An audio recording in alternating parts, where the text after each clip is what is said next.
അതിൽ തുടർന്നവരൊക്കെ വിജയിച്ചിരുന്ന കാഴ്ചയാണ് പാർട്ടിയും മുന്നണിയും തീരുമാനിച്ചപ്പോ അത്തരം ചർച്ചകളൊക്കെ തിരിച്ചിട്ടതുപോലെ അവസാനിപ്പിച്ച് ഇനി ഇതാണ് നമ്മുടെ സാരഥി, ഇനി ഇതാണ് നമ്മുടെ സ്ഥാനാർത്ഥി, നാളെ ഇതാണ് നമ്മുടെ എംഎൽഎ.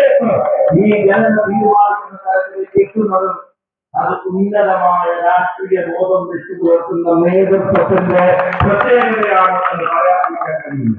ഈ ഇരിക്കുന്ന ആളുകൾക്കോ ഞാൻ രാഷ്ട്രീയത്തിൽ പ്രവർത്തിച്ചതിനേക്കാളും പാർട്ടിമാർക്കായി പ്രവർത്തിച്ചതിനേക്കാളും ഞങ്ങളുടെ രാഷ്ട്രീയ പ്രവർത്തനത്തെക്കാൾ പ്രായമുള്ള സീനിയോറിറ്റിയുള്ള നേതാക്കന്മാർ ഈ സ്റ്റേജിൽ നമ്മളോടൊപ്പം എടുത്തും വലത്തും എന്റെ പുറകിൽ മുന്നേ നോക്കിയിരിക്കുന്നത്. പക്ഷെ അവരെല്ലാവരും കൂടെ നാടിന്റെ പരിപാടികൾ വരുമ്പോ തന്റെ വ്യക്തിപരമായ ദൂർത്തടിച്ച് വരുന്ന വഴിക്ക് മുഴുവനുള്ള ഫ്ലെക്സും ബോർഡിങ്സും ഒക്കെ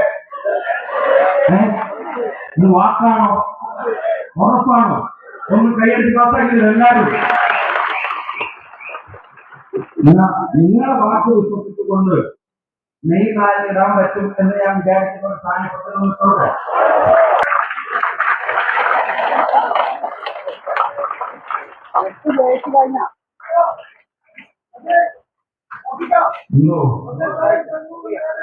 ഉണ്ടാവൂലേ?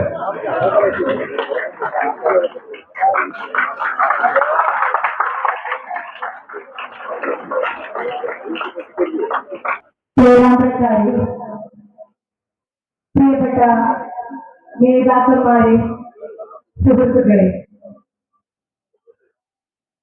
എന്നെ സംബന്ധിച്ചിടത്തോളം ആദ്യമായി ഈ പേരാമ്പ്രയിൽ സ്ഥാനാർത്ഥിയായി വന്നപ്പോൾ നിങ്ങൾ നൽകിയിട്ടുള്ള സ്വീകരണം അത് സ്വപ്ന തുല്യമായിരുന്നു എന്നുള്ളത് പറയുന്നത് ഞാനല്ല.